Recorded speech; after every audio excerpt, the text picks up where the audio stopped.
we started that conference because we wanted to have a bigger impact on more people, and we want to grow that. So currently, we had 500 people at our conference just a few weeks ago. We would love to grow that to 1,000. Welcome to Success Leaves Clues, the podcast where we interview business owners on how they built their businesses and the hard lessons they learned along the way. My name is David Swin, and I'm a business coach and the founder of Purple Circle, where we help business owners achieve their first 6-figure, 7-figure, and 8-figure year, all without sacrificing their quality of life. Before becoming a business coach and before founding Purple Circle, I started and scaled several 7- and 8-figure coaching businesses and have been a consultant at several businesses doing over $100 million each, including some that are publicly listed and doing over $1 billion each. In every episode of the podcast, you're going to learn lessons that took our guests years to learn, and you'll be able to learn that in minutes. No matter if you're a new business owner or an established business owner, every episode is going to give you the clues in order to elevate your business. Welcome to Success Leaves Clues podcast. I'm Pedro, and today I'm joined by Sinead Sharkey-Steenson, who has identified a pattern that traps even the most talented women in senior leadership, being so reliable, resilient, and results-driven that they become the safe pair of hands everyone depends on, but nobody promotes.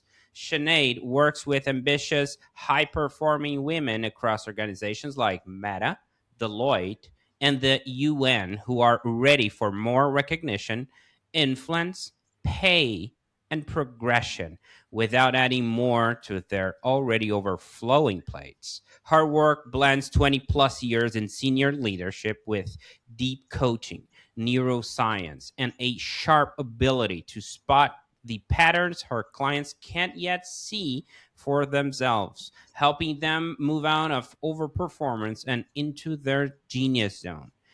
As co-founder of Impact Players, a global leadership conference bringing business and sport together, Sinead is on a mission to get more women into decision-making roles where their real value is finally visible, valued, and rewarded accordingly. Welcome to the show, Sinead. Thank you, Pedro. I always love a good introduction like that. Well, you're the one to blame, okay? You came up with all that. I was just chilling here in Brazil, and I just read back what everything you did so far, right? But yeah, thank you. Now, I'm sort of a comic book nerd myself. Love the first edition, the origin story. So let's rewind a bit, because every coach has that moment where they look at their life and say, yeah, I guess this is what I'm doing now, right? So when was that for you, Sinead? Okay, so my origin story as a coach would be it starts with, I suppose, my primary degree was in psychology.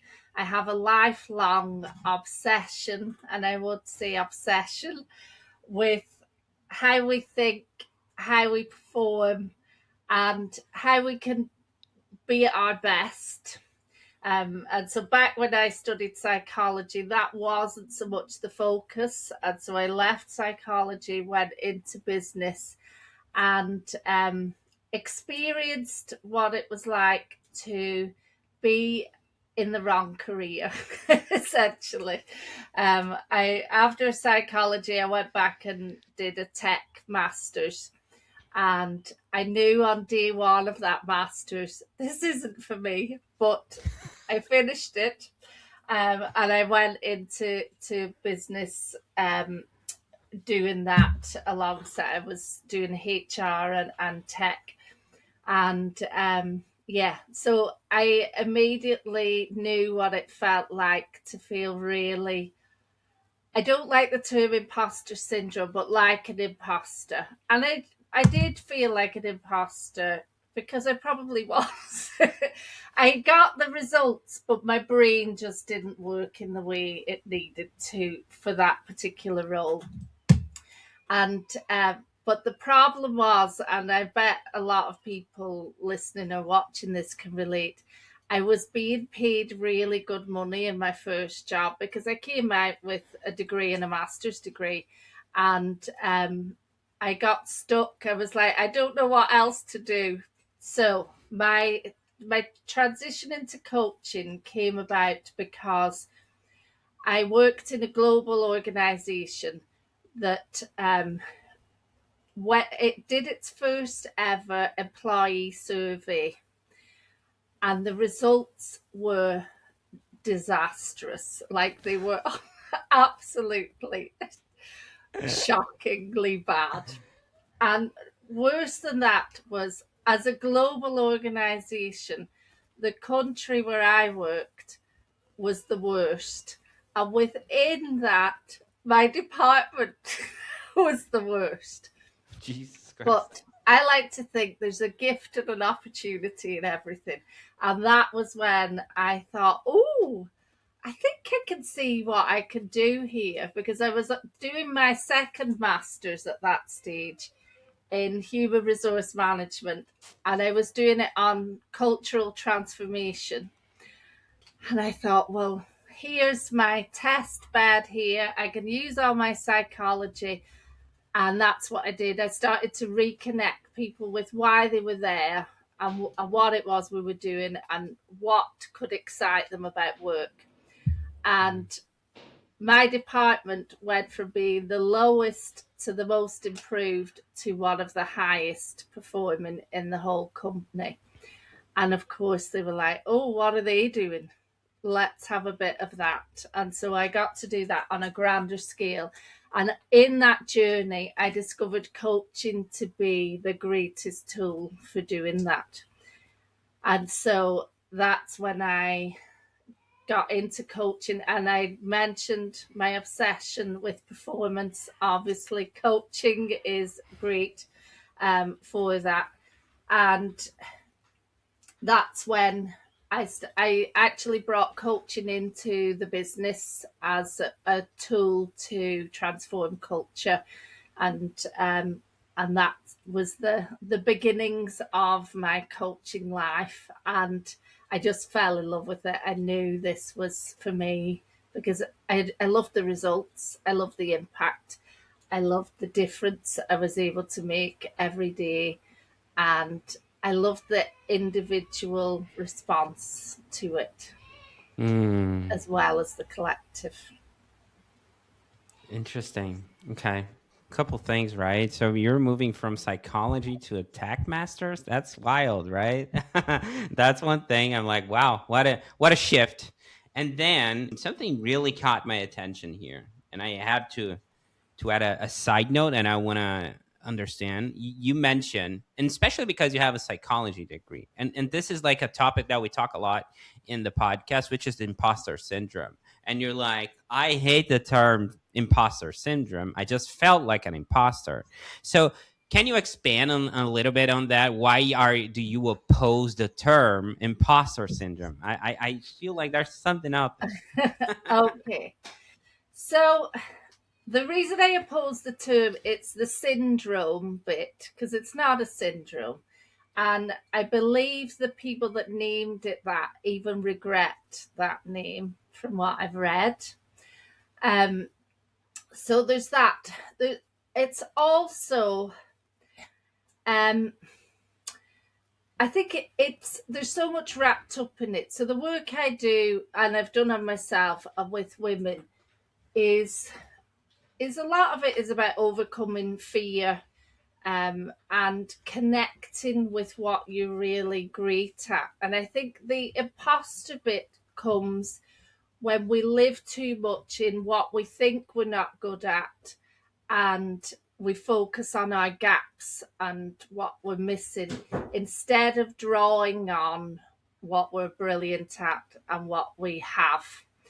And whilst I think the term imposter works, and I would add to that, any minority, and whilst women aren't a minority, they get treated as one, is often treated as an imposter in certain scenarios. And we'll come on to how I work in sport as well. But women in sport particularly now still are treated as imposters, trying to set up a women's football team, not being allowed the use of the pitch, the changing rooms. We've got the World Cup right now, We have the Women's World Cup. Like, why do we need the qualifier?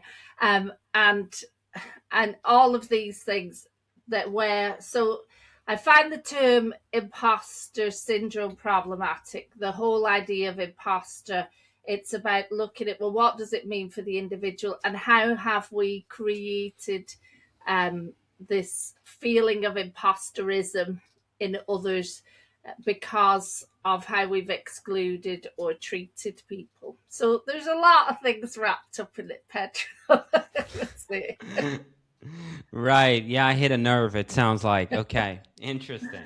Now, I want to do a deep dive in something that I really think it's very important for the audience and really understand your story, because you were 20 years in the game as a coach, but 10 in your own business, right? Mm-hmm. And there is sort of a leap of faith you eventually made to start your own practice, right?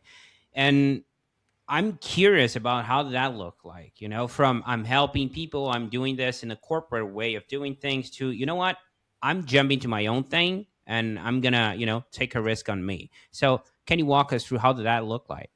Okay, that is interesting. So the seed was planted in corporate when there was this thing that people started to say to me regularly. Sinead, you're wasted in here. You should start your own business. And I used to hear that a couple of times a week. And I would recoil in horror at the idea of it, because I was like, I'm rubbish with money. I don't know anything about running a business. I don't know anybody that has their own business, which turns out I did. But, that's what I was thinking. All I know is this. And that seed obviously got planted and took growth. And then, probably like a lot of women, when I had my first child, I started to really think about it. And what made the decision for me, and I didn't leave until after my second child, was I didn't see a career for me in just getting more and more senior in a big corporate. I didn't particularly, even though I loved influencing decisions, I didn't really want to be the CEO of a global corporate. And so then I started thinking, well, if I don't want to do that, what's the point? What do I want to do? What do I love? And what am I enjoying? And then when my second daughter came along, I was more and more thinking about, who do I want to help? And I worked in a business that was 90+% male. And I looked around and I thought, do you know what? The men are doing all right. They're all at the top. They're making the decisions. It's fine. And I'd had one daughter. I didn't know my second was going to be a daughter, but I suspected. And it got me thinking, what's the difference I want to make in the world? And so I made the decision while I was on maternity leave with my second daughter. I actually applied for redundancy in my organisation to have a cushion. It turns out I got it, and I did have a cushion, but only for 2 weeks, because then my husband got made redundant 2 weeks after my daughter was born, and I'd already made the decision to leave, and that was in motion. So the cushion didn't last very long, but 10 and a bit years, well, my daughter's 11, so 11 years later, we're still here and we're stronger than ever. Okay. And there's another thing that happens whenever a coach opens shop, right? Which is in the early days. And I'm not sure if that happened to you. And that's the reason I'm asking. It's like we're trying, and I'm a coach myself. So we're trying to help sometimes everyone at the start just to pay the bills and all of that. But walk us through, please. How did that look like for you? And eventually the ones you realize, okay, this is my tribe. you know, and we kind of browse that already about women and all that. Yeah. But was it like that at the start? And who do you No. serve now? At the start, yeah, when you first trained to be a coach, and so I'd been a coach for quite a long time, and you do get this like hero complex, I think, at the start, Right. where you're right, Pedro. I can change anybody's life, and actually, part of me would go right back and slap her a bit and say, "Wise up." Um, let's have a bit of focus here. Whilst that's theoretically true, not everybody wants the help.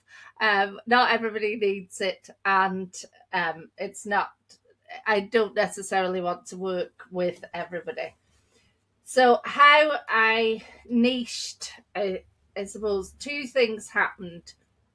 One was I got involved in a political party here called the Women's Equality Party. And so I accidentally, I would say, ended up leading that party in Northern Ireland for a while. Accidentally. Okay, that's funny. Please go ahead. So, well, that's what volunteering can sometimes get you into. And at the same time, so I was still really on maternity leave at this point. At the same time, I got involved with an organization called Lean In that was gaining traction and was growing in across the world, but particularly in Northern Ireland. And myself and another woman, Lisa, were put together and told, we see you do brilliant things. Why don't you run a leadership program for Lean In Belfast? And as I was thinking about working with women at this stage, it was still a thought, but not a fully formed idea. I thought, well, this is a great way to test it out. 800 women came through that program in the year, and so many lives were transformed that it was the sign I needed to say, yeah, you're on the right track. The difference we made to people going for promotions, asking for flexibility, changing careers, all kinds of different impact, and it fed my soul, and so that was the sign, and I had to make a decision. Was I going to invest my life in politics, which, if anybody knows anything about Northern Ireland, it's not really the country to get to embedded in politics. I thought, where can I make the most difference? And so I chose the coaching direction. Okay, I noticed something, right? I gotta say, you were in maternity leave and doing volunteering work. I got that right? Okay, Yeah. can't you stop? Yeah. Can't you hit the brake, Sinead? So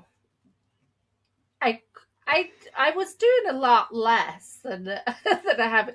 One of the things I struggled with about maternity leave was my brain. So I now think I'm ADHD, but I struggled with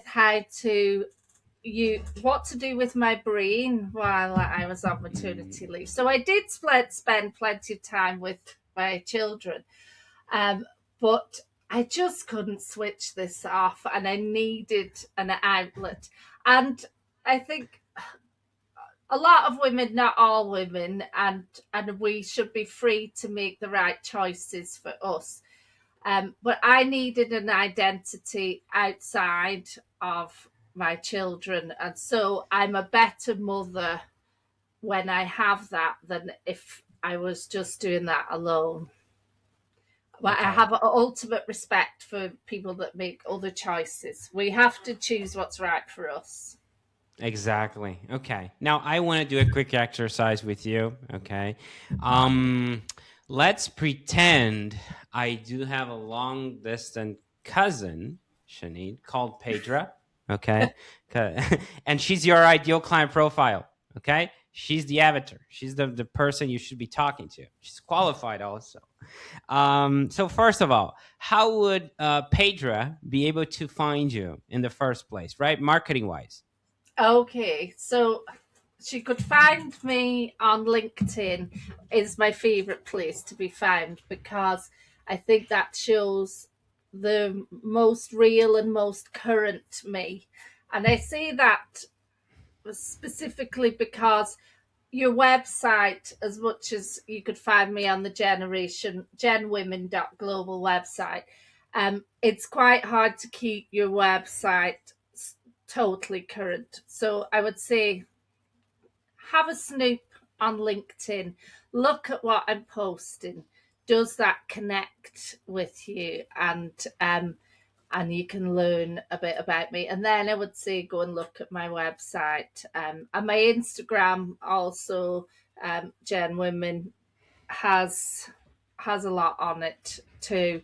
But LinkedIn would be my preferred place to live. Okay. So Pedro was browsing, she found Mhm. you on LinkedIn or Instagram even, and she looked at your website. She was like, "Hey, I gotta meet this girl. She sounds cool. The company sounds awesome. So she does the outreach. Okay. She's like an inbound lead, even better. She's like, "Hey, how do I work with you guys? We can speed up the sales process just a little bit. Let's say there's the lineman. Okay. She's going to be onboarded. So, how does it look like for Pedra, my long distance cousin, to work with you guys? And what are the potential outcomes she can expect?" Okay. So it depends if she's interested in career progression. So, does she want promoted? Is she looking for career change? Or is she working at a senior level and wants to operate with more impact and less stress? So, those would be the three types of pedras that we work with. Uh, but largely, and a career change is a one-to-one coaching process. The others I love. My favorite type of coaching is group coaching because the power of a support system to inspire, to support you, to lift you up, to give you a hug, to celebrate, do all of the things with you, I've just found completely magical. And that's my favorite space, which is probably why I've developed a conference like that as well. The outcomes they can expect. Well, what I get excited about is helping women reach the level that they truly should operate at. So I notice a lot of, you talked about the safe pair of hands at the beginning. So we do a lot when we go into a role to prove ourselves, to show that we're great. And especially because women are measured and promoted on results and their history, whereas men, the research shows, are promoted more on potential. We get into this cycle of proving it. So women tend to carry a lot and not necessarily get recognition for it. So what I love to help them achieve is firstly to value yourself. What is it that you're underestimating in yourself? What is your genius zone? So often, what we undervalue and underestimate are the things that we're masters of, that we take for granted. They're so second nature to us that we stop seeing how amazing those things are. I love helping women zoom into that and go, whoa, actually, I am so much more amazing than I ever realized. So they value themselves, they go bigger. We want more women in decision making roles, they get more recognition, all whilst lowering their stress levels because we don't need more stress. So I work a lot on their nervous system, I work a lot on their mindset so that we can have progression with well-being with stress, low stress, and that's what I love to help them achieve. And I do, like, that's the feedback I get, is I cannot believe how different my life is. I feel like a different person, but the most me. That's how they feel. And I've had women get 300% pay rises. I've had women go for, have a 5-year goal to be CEO and achieve that in 6 months.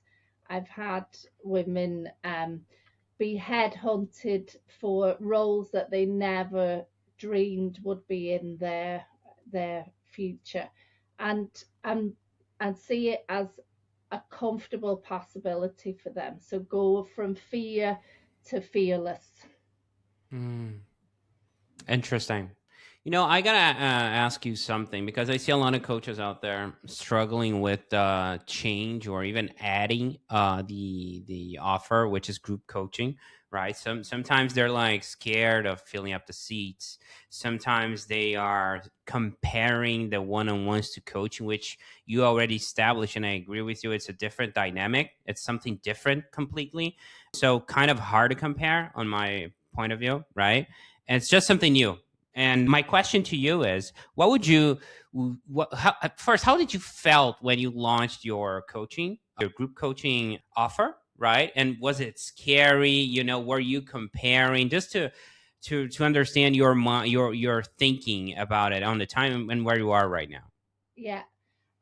It was terrifying, and I will say sometimes it still is scary. So we can talk about that in a minute.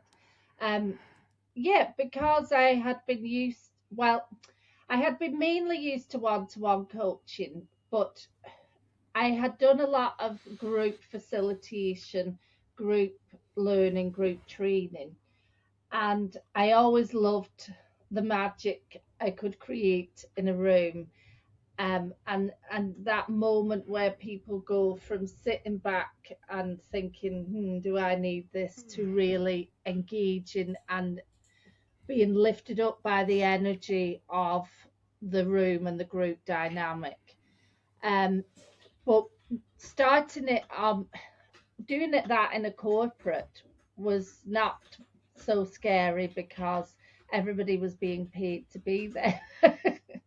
um, but doing it on your own, I think if anybody's thinking about it, there's two things I would really think about it. One is it something you enjoy? So my business partner in Impact Players, she likes one-to-one coaching. That's where she gets most of her energy, and so that's where she does most of it. Mm-hmm. I love group coaching. I enjoy one-to-one. I love group coaching. Like, I can feel tired going on to a session and then come off it like, it's been an absolute boost of everything you could want. So that's one thing I would look at. And number two is not to be scared of only having a couple of people. Two people make a group. And being okay with growing it from there. So it can be scary. How am I going to fill this group? What am I going to do? There's different ways you could do it, but being okay with a small group. Sometimes if felt I haven't got enough people, then I will coach them one-to-one, holding while I recruit a few more people. So you just get creative about how you do it. And then you have to look at, well, how am I attracting people? What's my method of growing my audience, of helping people understand what this does? And do I get it right all of the time? No, it's something I'm still working on, but it's been successful enough that I'm still here, and sometimes I'll get loads of people, sometimes not so many, and it's treating everything as an experiment. Mm. Appreciate the insight. Very helpful. Now, I want to change the subject a little bit. We were talking about your business and the group coach. I want to talk a little bit about future. So I'm curious, where are you taking all this? Looking ahead, where do you see the business going? Are you thinking about scaling, hiring, or is there a next step you're excited about? So I've mentioned the conference, our Impact Players Conference, and yes, we are looking at scaling. Um, what does the future look like? It's about bringing it all together. So the conference is about helping. So the Impact Players is about bringing together business and sport for women. It's something men do talk about a lot. It's not as big yet in the world for women and their careers. And we started that conference because we wanted to have a bigger impact on more people, and we want to grow that. So currently, we had 500 people at our conference just a few weeks ago. We would love to grow that to 1,000 for next year. Yeah, that was a bit of a um, and um, and build the community. So one of the ways we're looking at it is in this AI world. I think, people can, I'm seeing people coming to me constantly using ChatGPT or Claude or whatever AI, and they're using that to coach them with varying results. And what I think we can bring in the coaching world is, well, number one, it's still pretty rubbish what they're getting from AI, and it's leading them down paths. Well, they're leading themselves down a path that they don't realize they are, and a coach will always help you do that. But number two is human connection. So we are trying to grow and scale the business in a way. How can we maximize human connection? Because that's the number one thing we all will need. We're all craving. We all want. And so, how can we do that? So, the conference community, um, this is why I think group coaching becomes more and more important as we spend more time with our heads in technology. We need to engage with other people, share experiences. Senior leaders, it's already a lonely thing to be a senior leader. Quite often, we don't have anybody that we can speak to or challenges us or understands what you're going through. So, for me, I love to bring those people together and work with people at the top of different businesses so that they have that community and connection. And AI is never going to be able to give you that in any real way. It can fake it, but it's not the same. Mm, So okay. that's what we want Now, to do. yeah, I love that. I'm just thinking, right? It's like it's exciting to hear someone wanting to double the attendance for next year in the conference, right? I always got excited because at the end of the day, yeah, revenue is awesome and all that, but it's about impact, right? It sounds like you really want to impact more women and all Yeah, that. So that's yeah. pretty cool to watch. And whenever we're aiming towards the next chapter, always something we're refining in the present, right? So, what are you currently trying to improve or tighten up in your business right now? Okay, so there's two things I've always struggled with, just being totally honest, because nobody wants to sit and listen to somebody spouting on like how amazing they are. Like, I've always been bad at um doing one thing well. I try and do too many things. So that's something I want to tighten up. Like, to the ADHD, I love fingers in too many pies.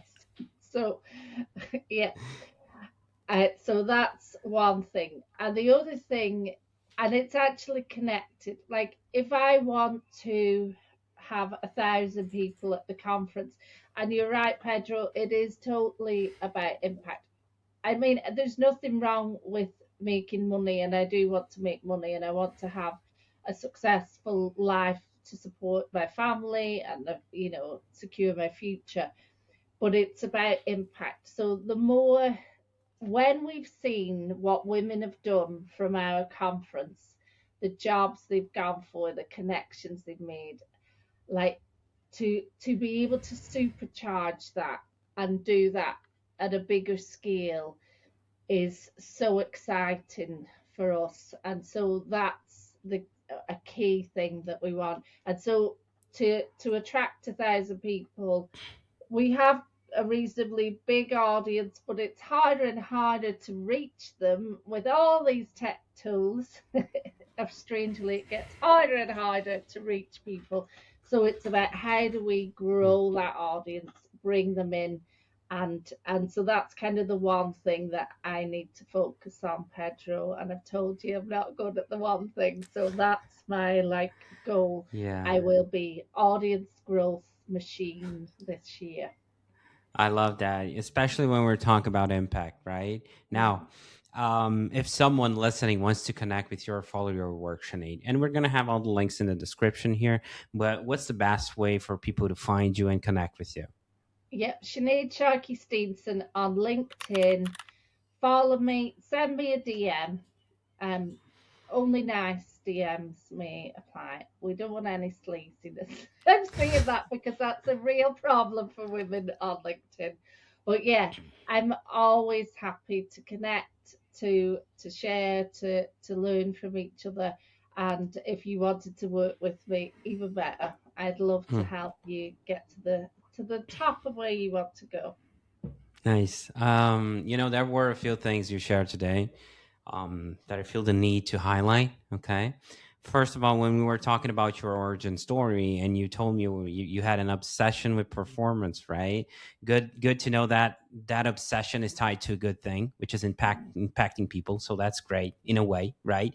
And also you're mentioning that you were there, right? In corporate, kind of corporate, and you're like, hey, people were like reaching out to you and say, hey, you were wasted here. You should start your own business. I love that because it doesn't mean you just woke up a day and you're like, hey, I'm going to start this. It's something that was so natural, so organic. So that is cool to watch. Also, when we were talking about the early days, right? And you were like, yeah, the hero complex you mentioned about coaches trying to help everyone. I think every coach have been there and done that, and sometimes we burn ourselves, like offering free slots for people and they're no showing. And you're trying to just help people that in reality you just can't really help, but you keep trying and learning in the process. So that actually brings me to my last point, which is the vulnerability piece, right? When you were talking about opening business, you were like, I didn't do anything, about being a business owner. And then I asked you about the group coaching setting and you're like, well, it's still scary today. It's not that back in the day when I made the decision, it's still something that is still present. Right. Mm-hmm. So to me, that's very important to notice. And the reason I do so is because, at least in my book, someone who's so open about their own vulnerability, so open about their own obstacles, is someone who owns their story. And by owning your story, you create a connection with your clients, with your coaches, however you want to call them, so much easier, right? Because it's not like you're trying to push an agenda or being perfect in front of them. You're just you, right? So, Sinead, this is just my long-winded way of saying that I appreciate what you do. I appreciate what you've been here and sharing so openly today. It was great having you on. Thank you. It's a joy being here. It's actually probably one of my favorite interviews I've done. So well done, Pedro. Oh. I really enjoyed this conversation. Thank you. I appreciate you so much. That's it for this episode.